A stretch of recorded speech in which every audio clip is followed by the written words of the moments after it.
Going for our firearm after the threat produces a knife. Going for our firearm after the threat produces a knife. So again, think about the Tueller drill. Guy's 21 feet away. If you haven't watched my Tueller drill video, that's a pretty good video. Probably one of my most appreciated videos on the internet. It's long, but it will teach you something. So again, to kind of summarize, the 21-foot rule, or the Tueller drill, as it is accurately called, you start somebody from 21 feet away. You have your handgun in holster, concealed if you wear concealment. If you're a cop, you got to have that safety freaking holster. So you got that extra step. If you're a civilian, it's concealed. So you got to unconceal it. So it's kind of comes down to the same thing. It's going to take you a little over a second to draw and get the first shot off. Okay, that's if you're fast. Okay, maybe a little tiny bit under a second. I don't think anybody's really doing it in under 0.8 seconds. There are guys out there who can. I'm typically around a 1.2 second to unconceal, draw, and get a shot on target.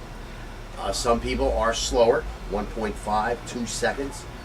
But what that time frame equates to is the time it takes somebody to run at you from 21 feet away and be able to get to you. Okay? So again, the real fast guys, they're going to be able to run that 21 feet in about 0.8 seconds. For a real fast guy. That's world-class speed. And again, that's a world-class draw if you can do it in 0.8. There's the slower guys. Fat asses like me might take a second and a half, 2 seconds to run that 21 feet. Bigger fat asses than me, definitely going to take 2 seconds to run that 21 feet. So again, average time's going to be from like 2 seconds to 1.8 seconds to travel that 21 feet. Now, let's say, for the bug-out guy's sake, he's got a knife. Okay, so he's 21 feet away and he's got a knife. So he can run and get that knife onto you in the same amount of time it takes you to draw that gun and fire a shot. That's what you call a bad tie. You're firing the shot, his knife is severing your carotid. It's a bad tie. That's what the Tueller drill is about. It's to let people know that in most cases, your primary weapon cannot be your firearm. Now, you talk to these idiots who play these IDPA and these IPSC or whatever games, and they think a primary gun has to fit the specifications of their rule book, and that a backup gun has to meet the specifications for a backup gun in their rule book. Now, whoever would believe that is a complete effing moron. Okay? To take that out of the game rule book and to bring that into the real world and say that, no, the real world has to fit my rule book, yeah, you are delusional. Okay? As far as self-defense in a real world setting, you are delusional. You need psychiatric help. Okay? That's all I can say. Am I rambling, or this is no, one you're of my not rambling. this is one of my record rambling I to think go you to need to ramble. be convinced that you don't know everything. Not you, but the person. The person, Yeah. right? Because I believe that for you, your handgun, your knife, your bazooka, your artillery piece, whatever you carry, okay, in most cases is going to be your backup weapon. Because you have to contend with this attacker with something else before you get to that weapon. So in most cases, your hand-to-hand is your primary weapon, because that's what you have to go to first. That's your go-to weapon. Because again, what does the FBI say? The FBI, who compiles all the stats for like every fight that gets reported to law enforcement, they say most of these altercations occur within 5 feet. Well, at 5 feet, we've talked about intervals. That would not be contact interval. That would be, what do we have? That would be very close, what I call closer than contact. Okay? So we have contact, we have intermediate, and we have, we have imminent and then intermediate, right? So we're inside of contact distance. So that's what I start calling close or very close contact. What's the word in Philippines? I can't think of the word in Philippines. Largo? Yeah, Largo. It's close. There's one closer than Largo. Key Largo. That's far away. So anyways, yeah, it's that very close one is what we're talking about. And that's where you're not going to have time to get to your knife. You're not going to have time to get to your gun before this guy is able to hit or cut you if he's got his weapon out. So you got to go to your hands. So your hands in most cases have to be your primary. Okay. So that little drill we did just a second ago with empty hand, that's a primary thing. Okay. You can block that punch. You step off to the side. Now you can gain distance. With the knife, he comes with a knife. We're just trying to step off to the side, get that knife turned away from us. We can step away. We can get distance.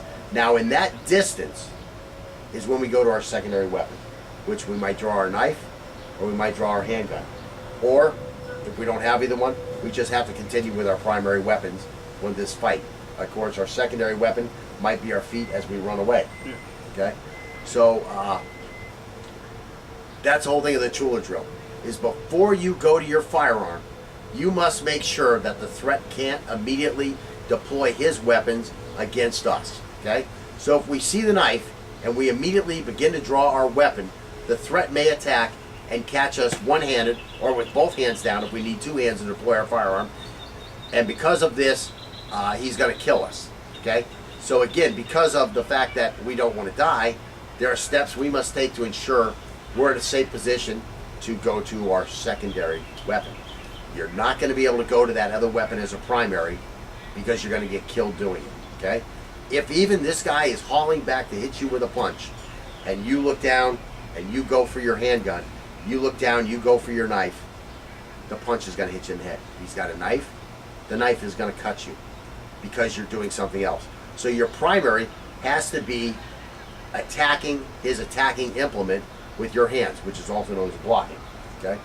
You really don't want to block. You want to attack whenever you can. So anyways, the first way to do this is by maintaining imminent or intermediate contact distance through the use of effective movement.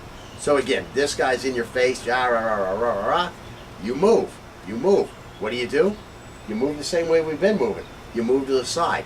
You want to be in a little bit deeper stance. You want to be a little more ready for this guy to attack if he's continually pursuing you as you're doing this dance. What did somebody call it? Somebody calls it the monkey dance, where you're trying to scare this person.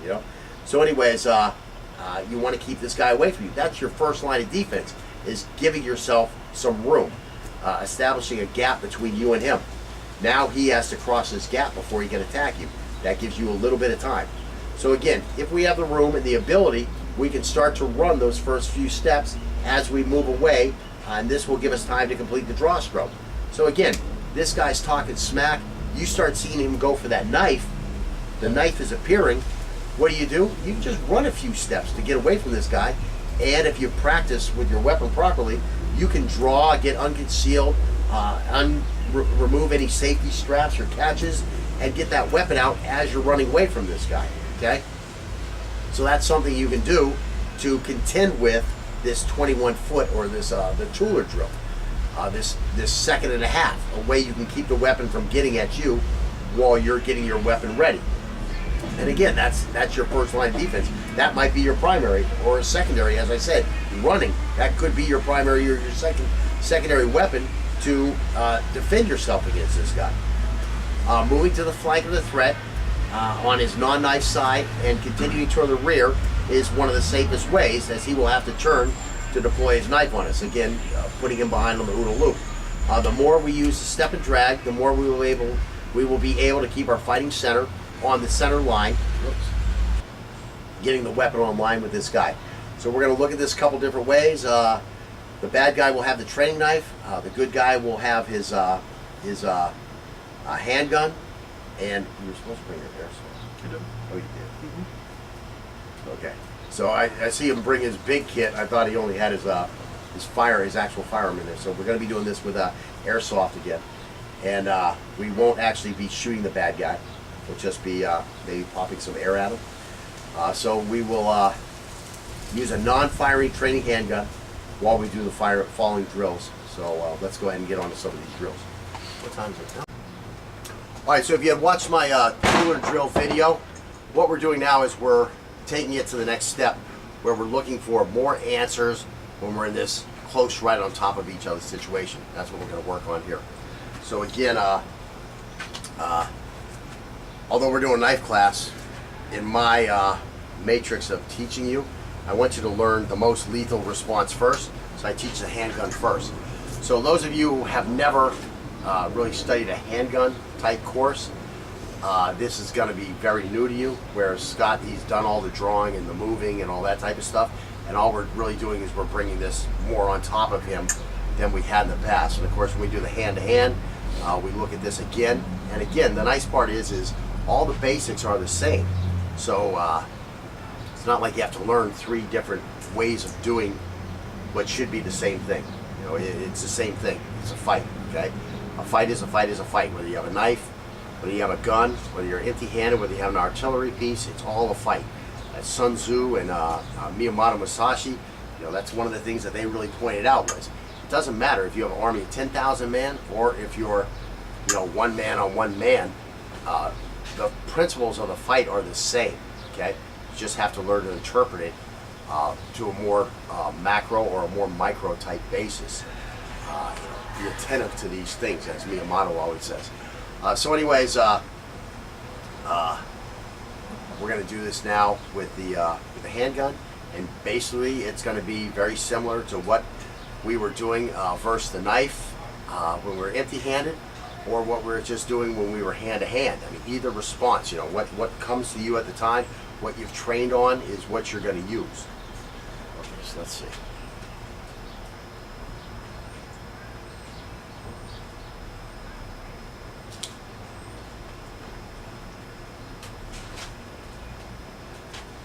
Okay, so we're going to start off here.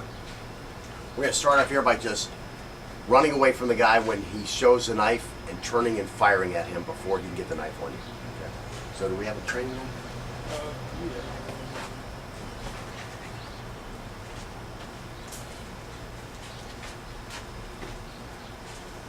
Okay, so again, you're going to come up and accost me and then show the knife. Hey, wait, that's money for me? Pretty simple stuff, right? Not too hard. Let's say I didn't have the knife, and you show the knife, so I can push the knife out of the way, and I can go out here and shoot. That would be my response. So again, you got 2 ways you can do it. You can just run away, or you can cone in on this guy's knife, push it to the side, and then establish a gap and go ahead and shoot. Now, one thing is you can try to cut me once you show the knife. I was thinking that too. Right.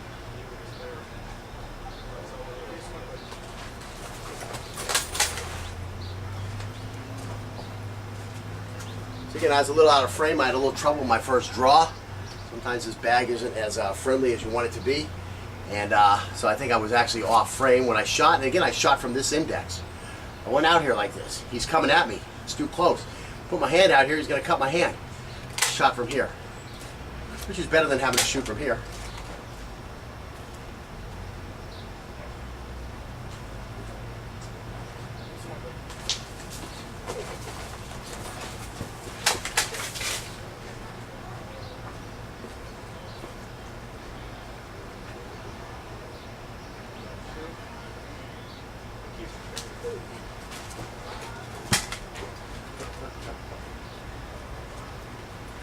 If you practice that a little bit, sometimes it's just a little too easy. As you can see there, yeah, I just took my time, shot him gangster style, one to the head. Not going to miss from that distance because I practice.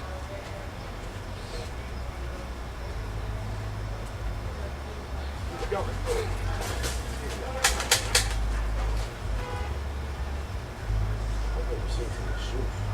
Again, I'm not stopping shooting. Maybe I'll keep going. That's why I pulled the gun back in and kept pulling the trigger.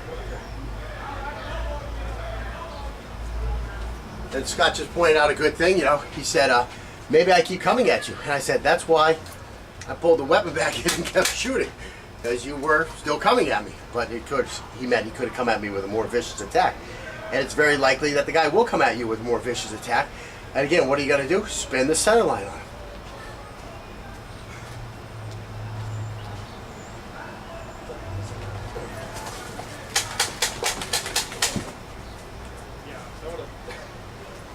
So again, you had to see I had to get the hand back up in the fight. I had to pause a little bit while I brought my hand up. He actually was able to cut my shoulder the first time. Then I got my hand on the knife and I started firing again.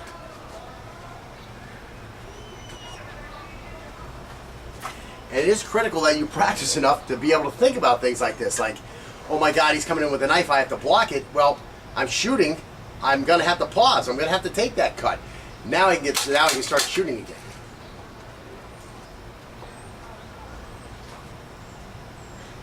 Yeah, what's the problem? What's the problem?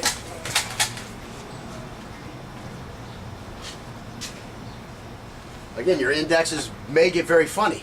That's why you want to practice stuff. You want to make sure that the hand is not going to be where the bullet is. Same thing like we were working before. You can't have the empty hand in front of where the knife is going. Now you can't have the empty hand in front of where the bullet's going. Yeah, I remember doing that. What's up?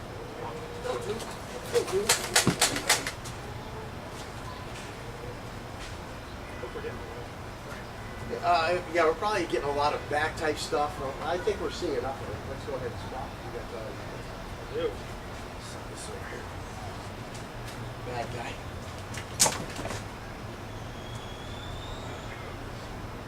And I'll come over here a little bit because I'm gonna. Oh, well, you're gonna go that way. Man, look at that bruise. Is that where my elbow comes? Yeah. Quite a bit of swell.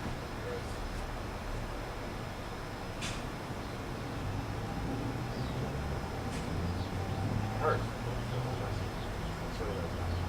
Come on, if I give you the keys to my car. And now you could go, and that isn't I'm far enough away to where you can be two-handed. Yeah.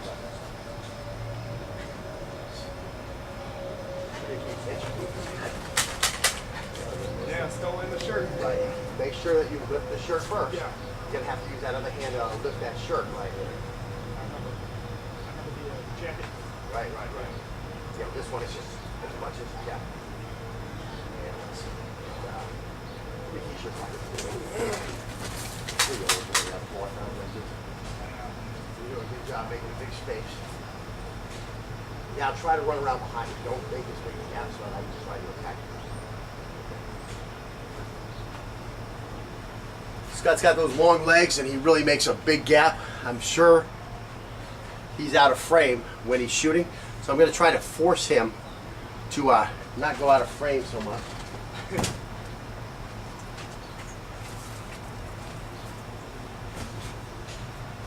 Obstacle. That's fine. I'll stay. You told me not to move back one time. I don't have to.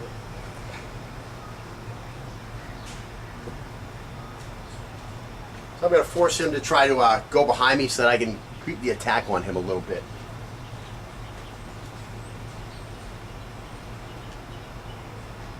Give me your car, motherfucker. I want your car.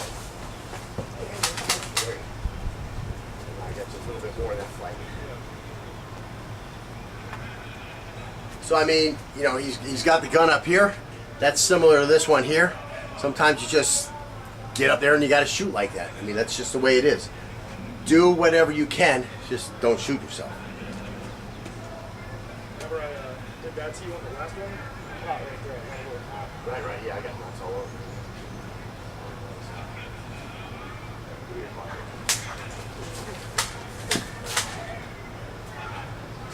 Still getting caught in the shirt. Yeah. So he's getting caught a little bit in his shirt because he's trying to do things a little faster, and he's losing some of the proper technique, making sure he's lifting that shirt up nice and high. I mean, you literally, you know, you should show your belly. You should definitely show your belly while you're trying to do this, and then you'll have plenty of time before it falls back down. But he's getting a little nervous. He don't want to get cut. He wants to look good on the camera. Don't want to get killed. Yeah.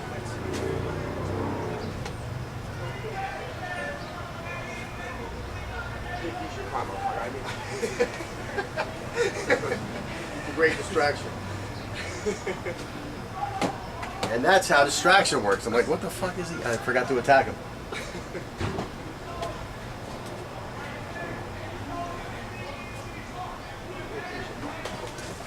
Oh. You won't do the good stuff. I tried it, man. All the way. I went like that. I just missed. I mean, even just one hand. Well, yeah, one hand's where it gets tough. Yeah. I guess that's And yeah, that's something you want to see before you have to do it in real life. With the t-shirt, because he's using this hand to fin, he's trying to pull this up. What's happening is it's getting hung up on this other side. It's a tight t-shirt on him, and so he's having trouble pulling up. So, well, what's a lesson learned? Wearing a baggier t-shirt so that you can get it all the way up here. His comes here and it like gets stuck because it's hanging up down here because it's a smaller t-shirt. You know, you get a big fat t-shirt. That's why them gangsters wear them big t-shirts. They ain't wearing that shit for style. It's a function dictated form in the case of a lot of this gang wear that you see people wearing nowadays.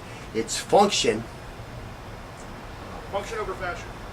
It's function drove the form. Right. There's an old thing in I don't know where in the hell I learned this stuff from. Stupid college. You had a design. You know, when they were talking about like flying buttresses and that style of stuff like that. You know, was it form or function? Where did that design come from? Was it a function of form? Oh, we want to have this nice thing looking out here like this, or was it from function? Well, we got to keep the wall from falling over, so we put this big thing out here. That's what I'm talking about here. You know, as far as this gangster wear, these baggy pants and these baggy shirts, is it because, oh, well, we just wanted to look stylish like this?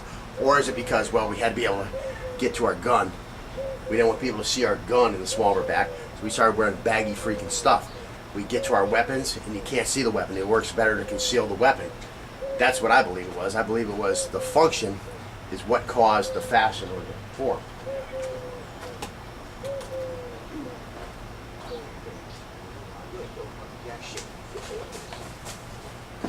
That's what you got to do. But you got to move while you're doing it. What happens is you stop, and then you do it. You know what I'm saying? So you're like this, and then you want to do it. So you can be like this. You can be like this, you know, while you're getting that up and getting it out.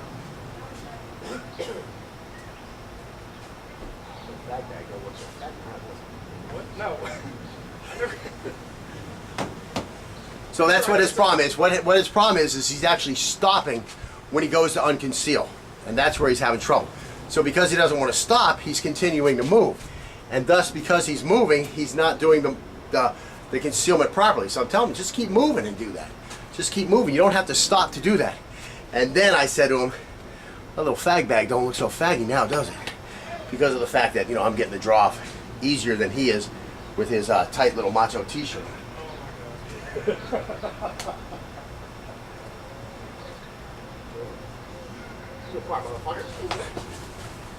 That's it. That's it. There you go. It's the little things. It's the little things. So what do? Just had to tell him. Keep moving while you pull the shirt up. Well, guess what? What a good draw he had off it. Move while you're lifting the shirt.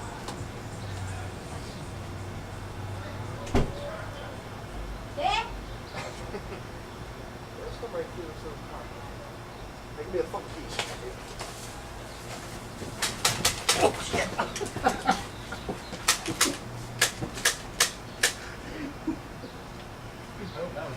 Oh, yeah. Man, I took that thing right though, fucking almost in the walls.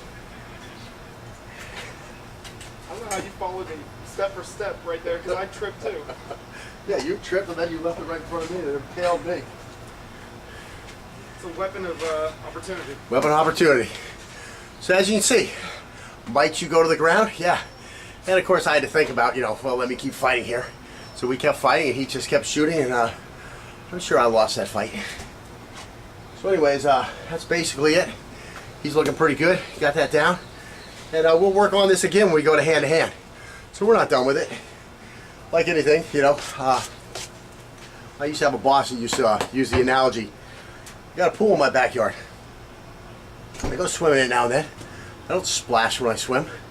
Just get in the water, I hang out in the water. I come out of the water, dry off. Yeah, a little bit of water comes out of the pool. But for some reason, every week or two, I get out of water in my pool. Is that much water coming out of the pool when I get out and I dry off? Oh no, it's evaporating. You know, water is evaporating. Same thing will happen to your skills. Your skills evaporate. So you got to add more training in. You always got to add more training in, or on the day you need your skills, you're going to have an empty pool. Right? You're going to dive in and bust your head open. So Don't let your pool evaporate and empty. Keep adding some water. Keep adding the skills. Nice analogy, huh?